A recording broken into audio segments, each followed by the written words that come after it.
Ze Lorea, hasingo gea?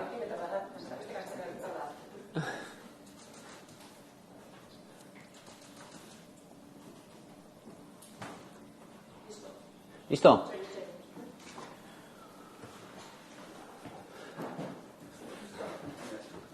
Ze presea, lasai.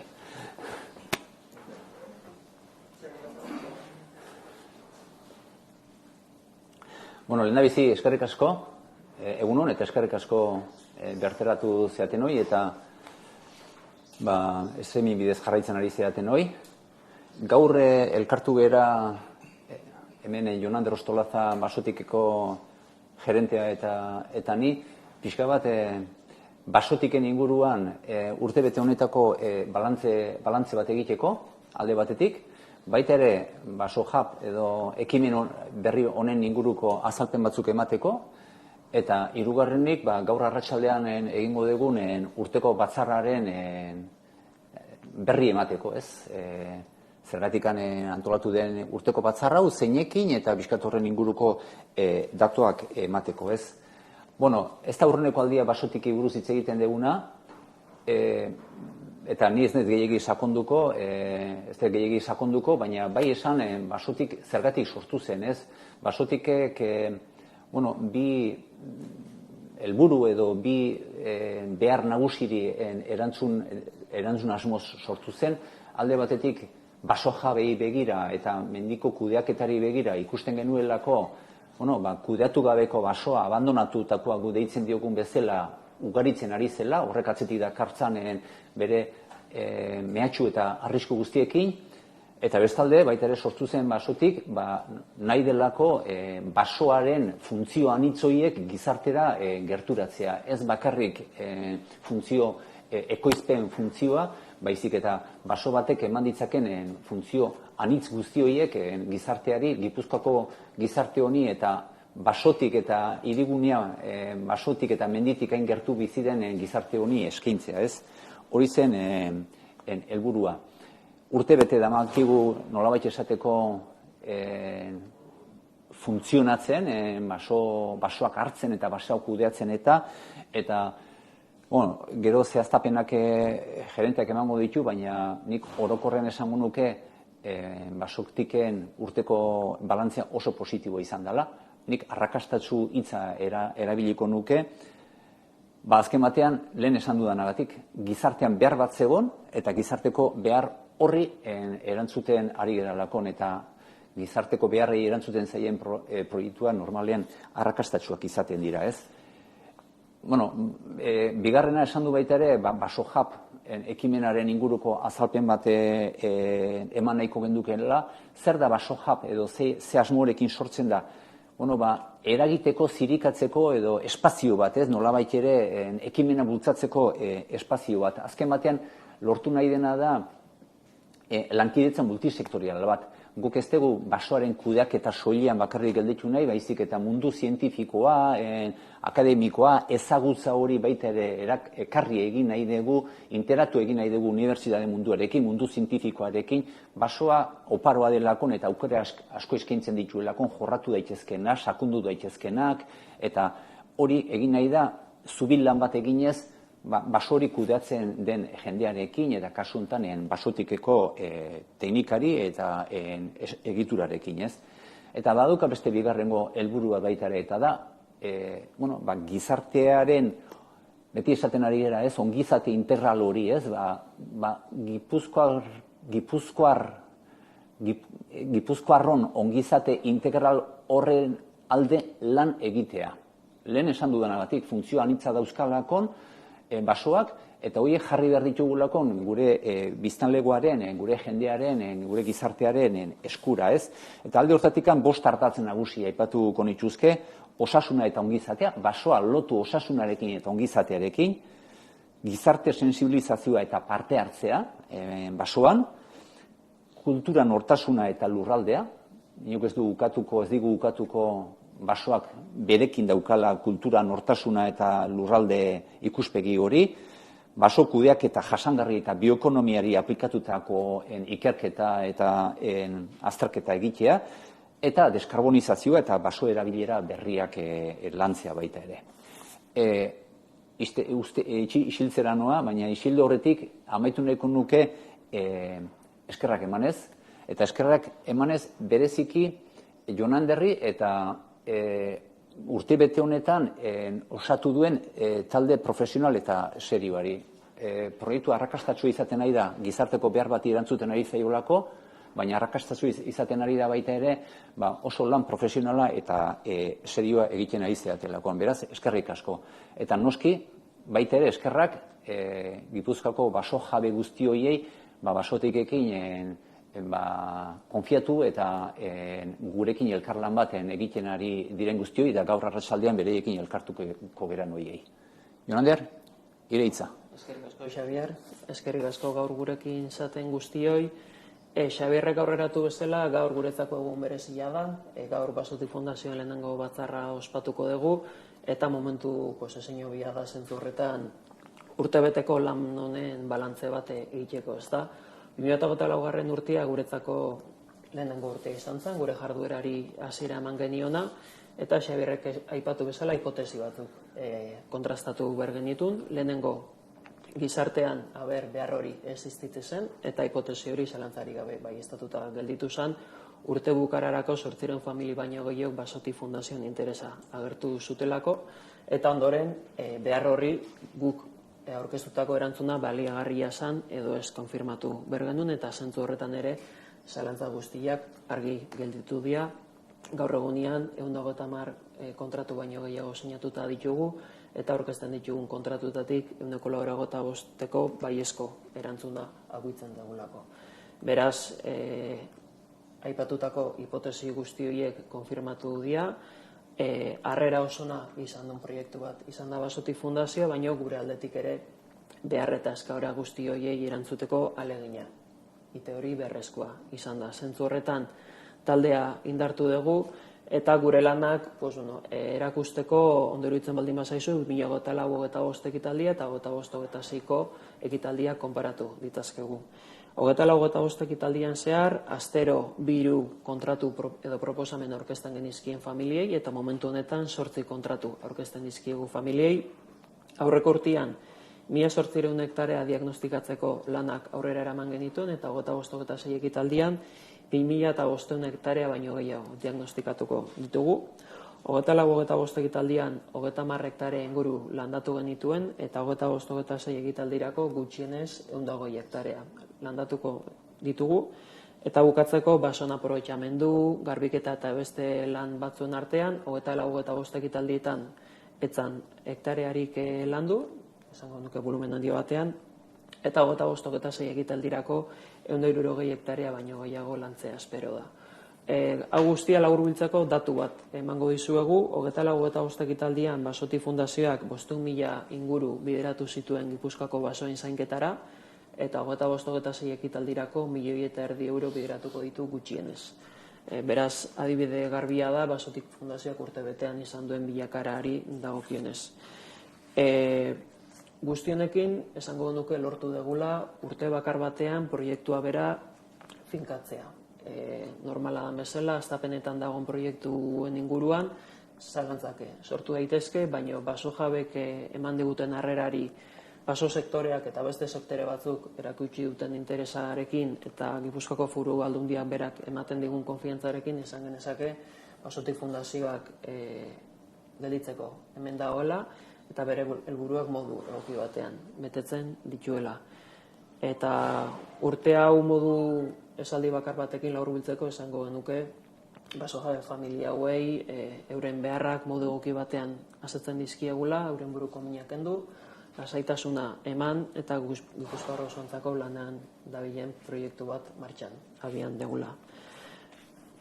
Eta basoja proiektuari dagokienez, ja 24-25 ekitaldiaren inguruko datuak eman da. Urte honetan zehar ikusi dugu badagoela beste behar bat ere, beste behar berri bat identifikatu dugu, eta izango litzateke eragile desberdinak maila inguru berdin batean biltzekoa, ezta? Xeberek aipatzen zituen ikerketa eta ezagutza zentroak, sektoreko eragile desberdinak, beste sektore batzuk ere baso mundu ontara, baso sektore ontara erakartzeko eta hurbiltzeko interesa agerian gelditu zaigu, zentzu horretan kolektibo desberdin pilo bat, Eta zentzu honetan ulertzen dugu Basoja proiektua bera ikuspegi berri bat ematera etorri dela, kolektiboa eta basogintza ikuspuntu estrategiko batetik landuko duena.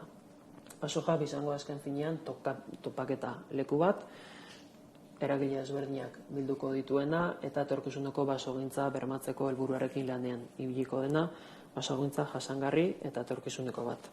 Xabierrek aipatu dituen 5 lanildo horiek identifikatu ditugu lehenengo urteko esperientzia honetan, bat osasuna eta ongizatea, ulertuaz basoak badirela espazio terapeutiko batzuk, gure osasunari eta ongizateari zuzenean eragiten diotenak, eta zentzu horretan erakunde eta kolektibo desberdinak hurbildu nahi genituzke baso mundura, naturarekiko lotura berreskuratzera, ezta?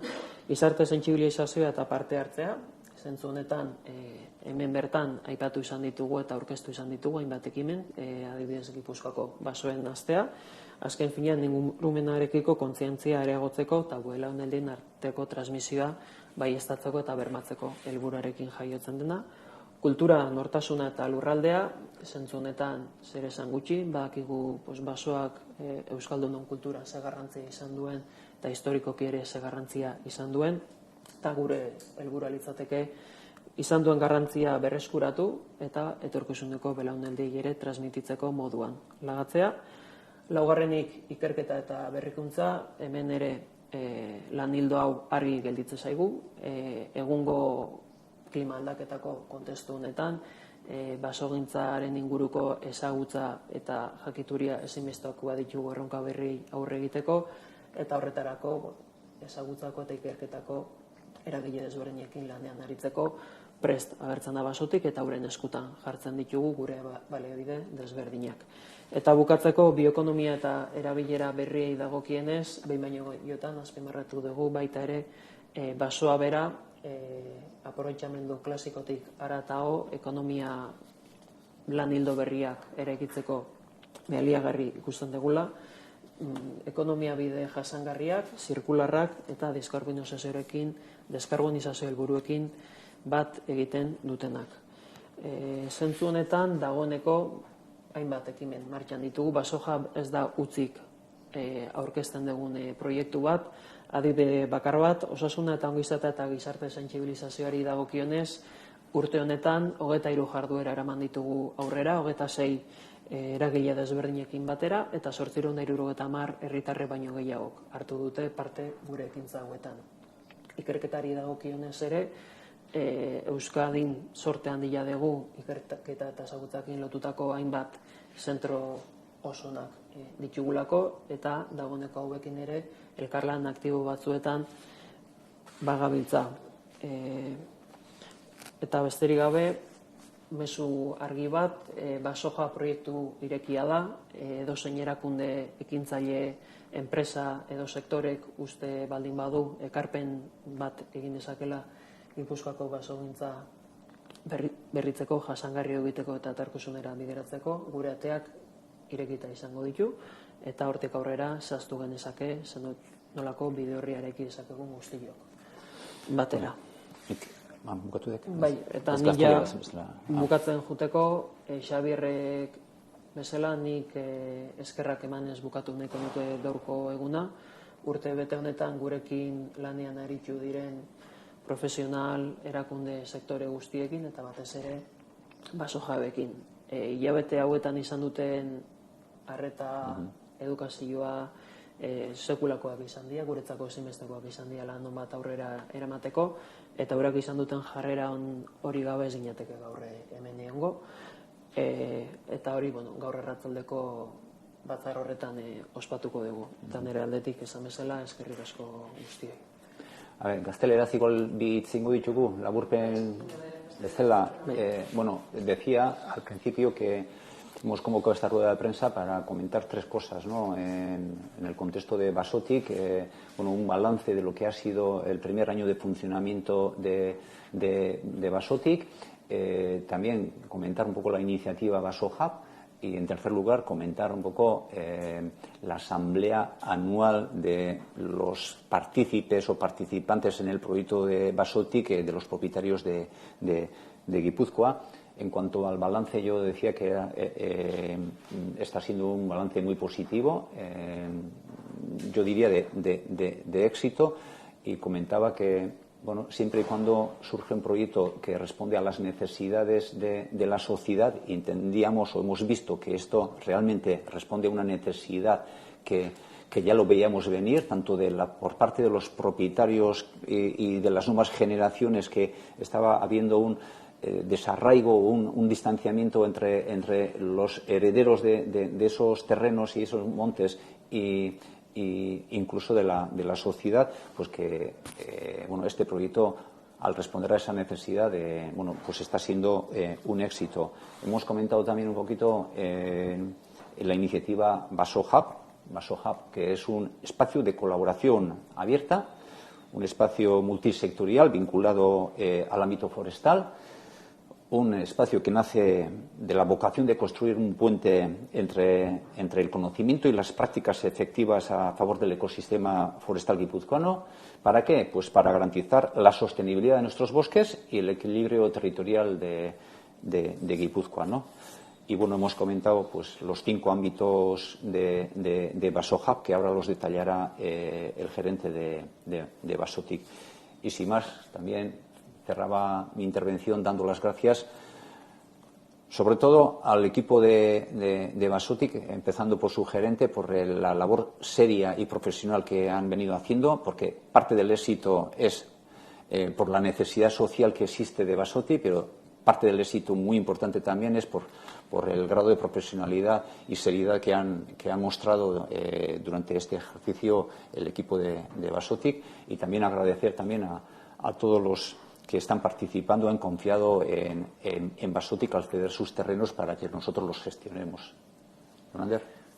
Por mi parte, bueno, decíamos que este primer año ha venido a confirmar que las hipótesis sobre la necesidad de una herramienta como Vasotic que se han confirmado, con más de 800 familias que han mostrado interés en la Fundación Vasotic y con una tasa de confirmación de las propuestas del 85%, y eso, bueno, ha llevado a la propia Fundación a, vamos a decir, dar un cambio en cuanto al crecimiento para dar una respuesta correcta a esta necesidad, ¿no? En ese sentido, daba un dato en concreto.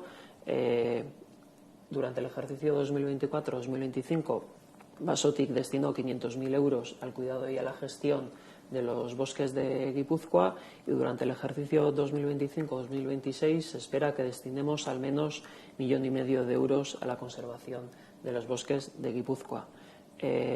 Ha sido, bueno, como titular podríamos decir que en un único año Vasotic ya es un proyecto consolidado, que ha demostrado dar una respuesta positiva a las necesidades de la sociedad, y por otro lado decíamos que, bueno, ha sido un camino compartido tanto con los propietarios como con diferentes agentes dentro del sector forestal como fuera del sector forestal. De este camino que hemos trazado este año habíamos identificado otra necesidad, que era la de crear un espacio de colaboración intersectorial entre diferentes tipos de organizaciones que puedan guardar relación con el ámbito forestal o no han tenido relación con el ámbito forestal hasta ahora, y en base a esa necesidad y para dar respuesta a esa problemática hemos creado precisamente VasoHub con 5 líneas de trabajo identificadas durante este primer año, ¿no? Que vendrían a ser salud y bienestar, sensibilización y participación social, cultura, identidad y territorio, y más aplicada a la gestión forestal, y bioeconomía, descarbonización y nuevos usos del bosque. VasoHub no es un proyecto que se crea hueco o vacío. Durante este primer año ya hemos empezado a trabajar diferentes líneas de trabajo de estas 5, y había 2 precisamente que pueden ejemplificar muy bien el trabajo realizado. Y es que en el ámbito de la salud y la sensibilización hemos llevado a cabo 23 iniciativas con la colaboración de 26 entidades y la participación de más de 870 personas. Asimismo, la necesidad de investigar y desarrollar nuevo conocimiento para una gestión forestal que garantice el futuro de nuestro patrimonio forestal ha sido inherente desde el principio de la Fundación, y por eso venimos colaborando con diferentes centros de referencia tanto del ámbito autonómico como estatal. Y para terminar, hacíamos una llamada a todas esas entidades, empresas privadas, públicas, del ámbito forestal o no, que tengan la intención o crean que puedan ayudar y colaborar en la conservación de nuestro patrimonio forestal para dejar y construir un futuro en el que las siguientes generaciones también puedan disfrutar de los bosques que disfrutamos nosotros actualmente. Y ya termino diciendo que como colofón de este primer año tenemos la primera junta de propietarios de Basotti que celebraremos hoy a la tarde en el Cursal, y especialmente dar las gracias a los propietarios que han demostrado tener mucha paciencia durante estos meses y siempre nos han acogido con toda la educación y positividad que puede hacer muestra una persona. Asimismo, también dar las gracias, por supuesto, a los compañeros de Basotic, al diputado y su equipo, y a todas las entidades y organizaciones que han colaborado con nosotros durante este primer ejercicio. Zuen txanda da? Ni pixka bat galdu naiz datuekin. Gaur egun kudeatzen dira 1000 hektarea eta jabeak, lursaile terrenoien jabeak 100 jabe dira. Eta gero aipatu duzu, aurten 160 hektarea gehiago, aurtengo helburua zein da? Zenbat jabe gehiago eta zenbat hektarea gehiago edo...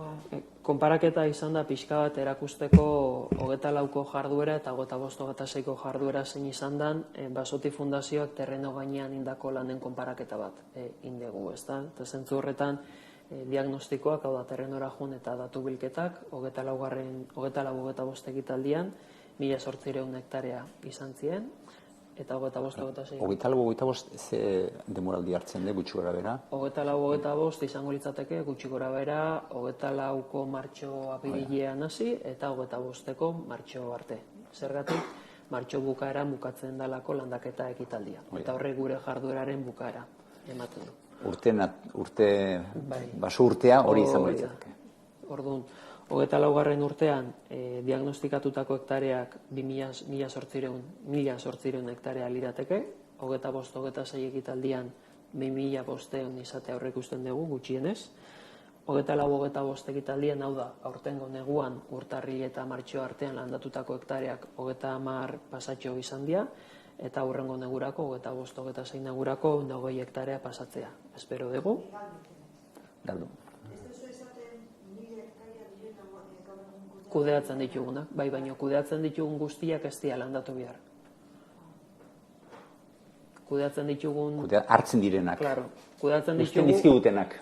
Batzuk landatu beharra dute, hori da. Aurtengo zelburua, hau gehiago izango dira, edo datu bat hartzeko? Bai, datu zehatza ezin dugu esan, baina aipatu bezala aurreko urtean 2 kontratua aurkezten genitune astero, aurten 6-8 inguruan gabiltza, 8 gehien bat, eta aurreko urtea 900 hektareakin bukatu baldin bagenun, aurtengo hektareak kopuruak 1000 hektarea horiek kaixen gainditu berko lituzke. Datu zehatza ematerik ez dugu, orain dela 3 hilabete hasi dugulako guk urtea, baino hazkunde hori nabaria da. Bai kudatuko ditugun hektareakiko, firmatuko ditugun kontratuekiko, eta aipatu bezala terreno gainean ingo ditugun lanekiko.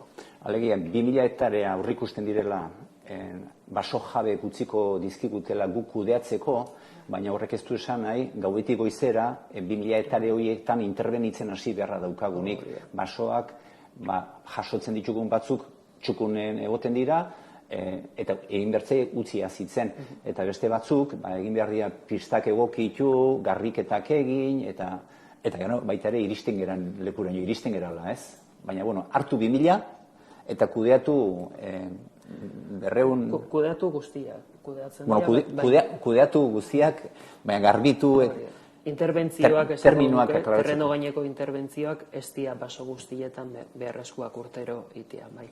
Batzuk beharra dute, landaketa beharra dute, beste batzuk ja landatuta datozen basoak izaten dira, eta beste alde batetik, Xabierrek esan duen bezala, lanak antolatu eta plangintza bat behar izaten da urtetik urterakoa, ez da? Aurrekontua bai, hirukoiztu egingo dela esaten duzu. Bai, basokudaketara bideratutako euroak, 5.000 eurotik 1,3 milioi dira, igaroko dia gutxienez.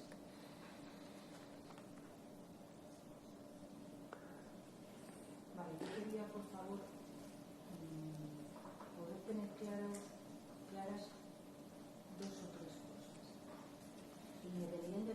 la temporada de gestión de un bosque, tenemos 1 año y medio de trayectoria de la Fundación Basotti y querría saber en este año y medio cuánta cantidad de hectáreas ha gestionado,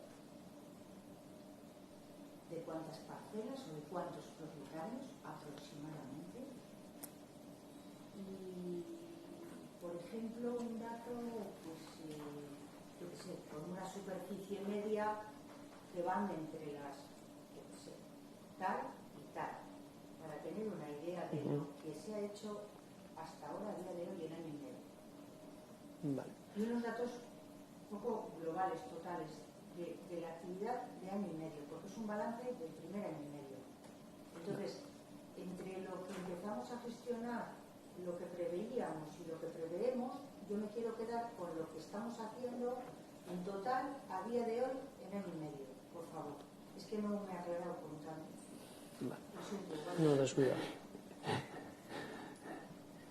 Es que basoaren kudeaketa eta terminologia eta desberdinak erabiltzen dituko, baina, bueno, nik uste datuiek emateko moduan nagoela, ez? Momentu honetan, nengo gineataka hitz egiten 150 kontratu... Sí, y si lo puedes decir en castellano, porque claro, entre el lío que tenemos y que algunas cosas se han dicho en castellano, otras en euskera, se está traduciendo, yo pido que, como yo he preguntado en castellano, les pido por favor que me respondan en castellano para no tener también esa posibilidad de que se va algo por medio, por la traducción. Descuide. Muchas gracias. Descuide. Le decíamos que en estos momentos Basotic tendrá firmados aproximadamente 130 contratos con diferentes propietarios que sumarán ya sí más de 1.000 hectáreas con una superficie media que no es un dato que solemos utilizar porque no tiene mucho sentido en el ámbito forestal dar un dato medio de parcelas porque la causística es terrible. Tenemos parcelas que van desde menos de media hectárea hasta propietarios que pueden tener 50 hectáreas, pero es verdad que la media no llega ni mucho menos, no llega a las 10 hectáreas, pero se puede aproximar como media.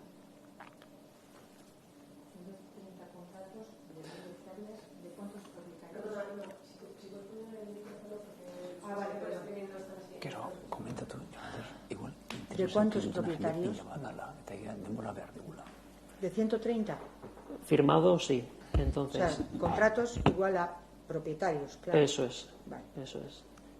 Es verdad, en este sentido, nosotros seguimos manteniendo una tasa de respuesta del 85% y hemos firmado o hemos presentado unas 200 propuestas aproximadamente. ¿Qué es lo que pasa?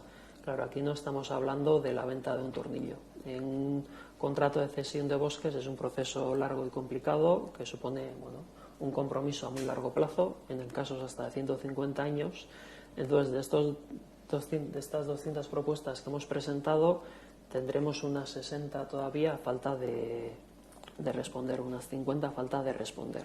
Hay contratos cuyo cierre tarda hasta más de un año, porque como he venido diciendo, es una operación muy compleja. Es decir, con esto que podemos concluir que si hemos presentado unos 200 contratos, en estos momentos probablemente de estos 200 vayamos a terminar gestionando al menos unos 160 por lo menos. ¿Qué pasa? Como decía antes, al ser un proceso muy largo solemos tener una masa bastante alta de contratos abiertos a la espera de dar ese cierre.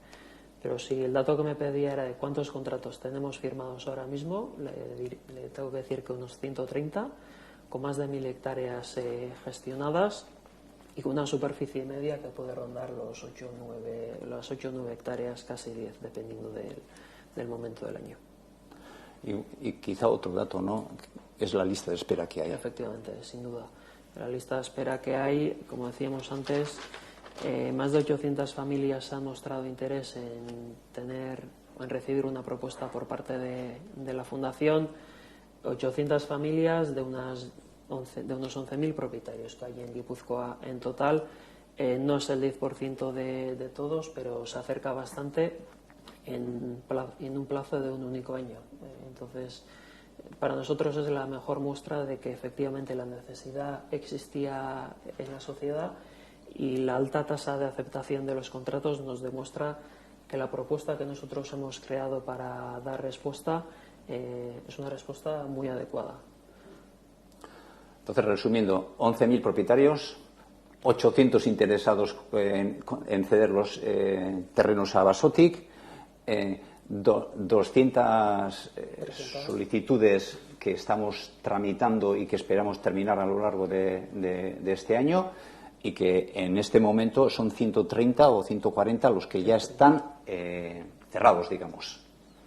Esas 800 familias, ¿qué serían el potencial?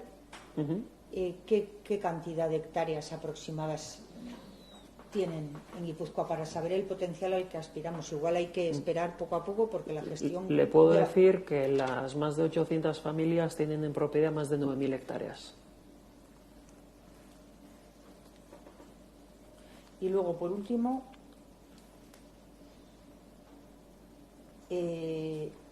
creo que han comentado que algunas de las tareas concretas que hacen en el bosque, en los bosques privados que gestiona Basotic, son pues mantenimiento de caminos forestales, limpiezas y replantaciones, o no sé si hay alguna más para explicar un poco más concretamente a la gente, al público en general, qué es lo que realmente hacen. Basotic al final le ofrece al propietario una gestión integral de sus bosques, que va desde el inicio de la vida de ese bosque, cuando toca, hasta el final de su vida. Esto hace que los contratos sean muy largos, de hasta 150 años, ¿vale? En un bosque en el que, vamos a decir, Basotic tenga que hacer la reforestación, el trabajo empieza por decidir qué especie hay que reforestar y iniciar los trabajos de reforestación. Estos trabajos de reforestación que continúan, bueno, con unos itinerarios marcados, unos itinerarios que son oficiales, aceptados por el sector forestal y las administraciones públicas, que indican un poco qué tipo de tareas hay que realizar, qué tipo de intervenciones en la vida de un bosque y en qué año hay que realizar este tipo de tareas, que empiezan desde luego con la reforestación, luego pasaríamos al repaso de marras, limpiezas, podas, clareos, y que en algunos casos puede terminar en un aprovechamiento de esa parcela y en otros muchos casos no termina en un aprovechamiento de la parcela, y que al final del contrato al propietario se le devuelve un bosque que ha sido gestionado. Espezien aldetik eta aldaketari badago, guain autoktono gehiago sartzen nahi idea, edo pinu asko dagoen tokian pinuak jarraitzen du, edo hori nola?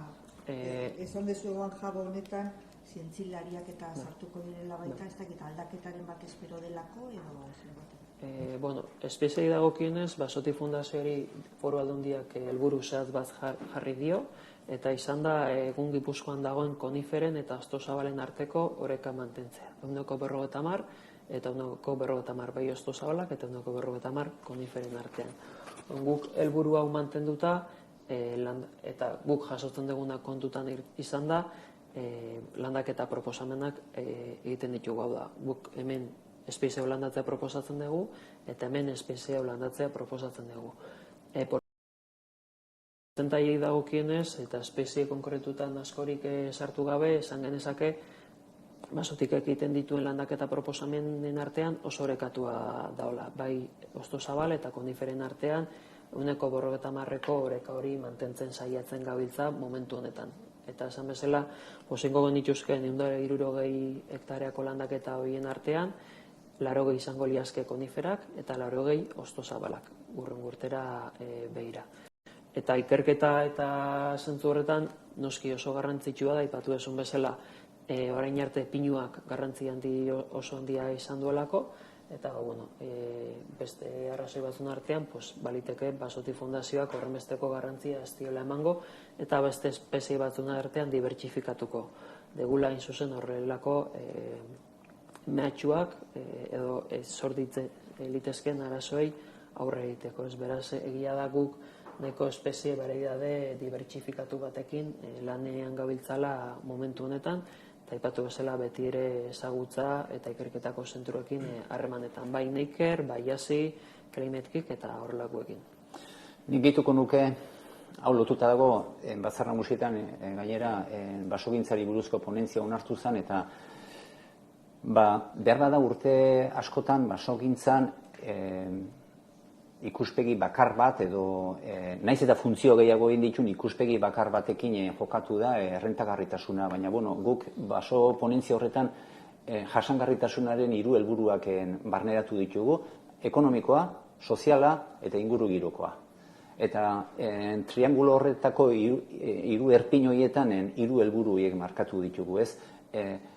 Ingurugirokoa oso garrantzitsua da, aldaketa klimatikoa eta biodibertsitatea, gizartekoa ere, bai, askotan komunitate txikiak ez gera sartu gaiak eta aztertzen, baina guri basoa eskaintzean datozkigunak ez dira igual batzutan baso jabe bat bakarri, baizik eta mankomunitate gisak kudeatu dituzten basoak ere bai, eta hor komunitate bat dago, landa garapena dago, landa ingurunea dago, herri txikia daude, eta gero ekonomikoa ere bai, eta ekonomikoa esaten degunean da bioekonomia eta kilometro zero. Hemen komuneko papela eta idazteko papela egurrakin egiten ditugu, eta baita ere kanpotik ekarri ordez bertako egurrarekin eta altzaria zer esanik ez, egiteko gaitasun horri ere ezin diogu uko egin ez.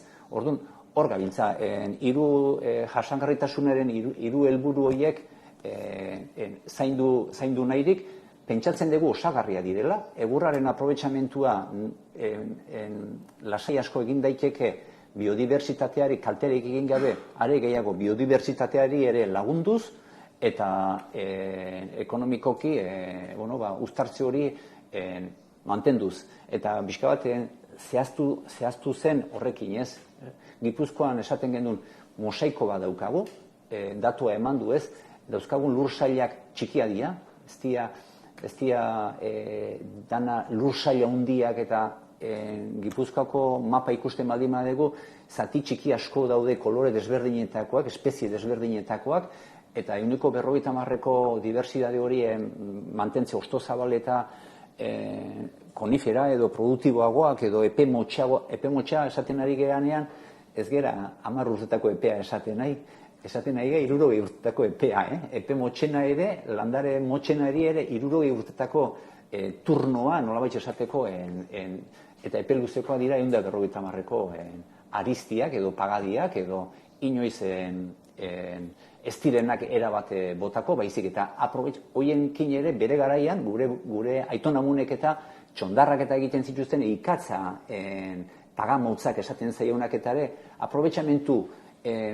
egur aprobetxamentu egiten zen, baina aldi berean basoa eta biodibertsitatea eta zaindu egiten zian. Gu horren bila gabiltzan, olako uztarketa hori egiteko. Eta noski gero gizarteari aixialdi leku bezala erabilgarri izan ditzanen errestu alden neurrian pertsuko abiltzeko eta footing egiteko eta running egiteko eta guzti hortarako. Galderak? Nola kontatatu ezakete eragile ezberdinak basoja proiektuak? Web horri bat da? Bai, nola kontaktatu ezakete eragile ezberdinek basoja proiektuakin? Webgune bidez indezakete, telefono bidez, ero basotik@basotik.zelbide elektronikora idatzita. Beste bigaldera de Kotasamendik. Onda Cerotik, ¿hay algún perfil de quien ha dejado la gestión en manos de Basotik? Niculerzo, que quiere saber qué tipo de perfiles dejan en manos de Basotik la gestión de sus bosques. Perderás. Evidentemente, entre las 200 familias que hemos pasado y las 800 que han contactado con nosotros, la causística es terrible, pero sí que hemos identificado mayormente 2 tipos de perfiles. Por un lado, tendríamos esa persona que durante años sí que ha gestionado su bosque, que ha tenido una relación muy directa con el patrimonio forestal de la parcela, que lo cuidó también con su aitá, con sus aitonamonas, y que ahora ve que bien él no puede gestionar y cuidar de su bosque de la forma en la que él querría, y muchas veces que ve que sus herederos o los siguientes propietarios se van a encontrar con una problemática porque no tienen ese conocimiento ni esa relación con ese bosque. Entonces, este es un perfil que evita dejar un dolor de cabeza a sus herederos. Y por otro lado tenemos el perfil del que ya es heredero, del que no ha tenido ningún tipo de relación con el patrimonio forestal de la familia, que es un perfil muy urbano, que muchas veces no conoce siquiera dónde está situado la parcela, que nunca la ha visitado y que de un día para otro se convierte en propietario forestal y tiene un problema porque no sabe qué hacer, qué trabajos tiene que realizar, cómo contratarlos y demás. Entonces, mayormente nosotros identificamos estos dos perfiles y en cuanto a la motivación suele ser una motivación sobre todo personal. Ellos entienden su bosque como un bien, un patrimonio que ha ido pasando de generación en generación, un patrimonio en el que sus antepasados han trabajado muchísimo, muchas veces de una forma silenciosa, pero que pensando siempre en legarlo a las futuras generaciones y no querrían ser el último eslabón de la cadena que rompa, ¿no?, con esa historia, y suele tener una motivación de un carácter muy personal, mucho más que el que podríamos hablar, pues no sé, el económico o de otra forma. Este ya es una motivación totalmente transversal a todos los propietarios que se nos acercan. Porque el dato es que el que cede no pierde la propiedad, sigue siendo propietario y puede seguir yendo al bosque y decir, esto es mío, lo gestiona Basotic y lo está gestionando bien, y que al cabo de, incluso con la posibilidad del día de mañana de que lo pueda recuperar en ciertas condiciones, que sería lo ideal, ¿no? Que otra vez vuelva esa sensibilidad, ese conocimiento de ese bosque por parte de los propietarios que han cedido durante años a Basotic. Ese es un poco el objetivo. Sí, sin duda. Yo creo que lo mejor que él podría basar a Basotic es que una generación en dos no hiciera falta, que todos los propietarios recuperaran ellos mismos la gestión de sus parcelas y que efectivamente pues Basotic pudiera desaparecer, ¿no? Pero bueno, todavía queda cierto camino hasta llegar a ese punto. Otra pregunta, esta de Cadena SER. ¿Podría poner algún ejemplo o ejemplos concretos de iniciativas nacidas en el marco de Basohub? Bien, bueno, un poco por comentar diferentes ámbitos o líneas de trabajo en cuanto al al ámbito de la salud y el bienestar. Hemos llevado a cabo terapias y baños forestales en colaboración con diferentes organizaciones y también el propio Departamento de Políticas Sociales de la Diputación. En cuanto al tema de la sensibilización, hemos llevado y desarrollado talleres de sensibilización en más de 20 colegios y diferentes residencias gestionadas también por la propia Diputación. En cuanto a la cultura, bueno, tenemos un acuerdo de colaboración con el Basque Culinary Center con el objetivo de aunar pues dos elementos tan característicos de nuestra cultura como son la gastronomía y el bosque. En cuanto a la investigación, pues veníamos diciendo que ya colaboramos activamente, pues por ejemplo con ASI Fundazioa y con Climate Kick, un poco en la lucha de diferentes modelos contra el cambio climático. Y en cuanto al desarrollo económico y nuevas actividades, pues en ese sentido también hemos puesto en marcha diferentes iniciativas. Tenemos un proyecto para desarrollar el concepto del bosque comestible aquí en Guipúzcoa, y que el bosque sea más allá de un mero proveedor de madera, nos pueda proveer también de diferentes elementos. También el uso de materiales provenientes del bosque que hasta ahora no se utilizaban y que simplemente se eliminaban o se desechaban, para la creación de nuevos elementos, pues como por ejemplo un carbón que luego podamos utilizar en las reforestaciones de la propia fundación. Entonces, como decía antes, Basohub no es un proyecto que nace hueco o vacío, tenemos ya diferentes iniciativas y actividades en cada una de las líneas de actividad que comentamos.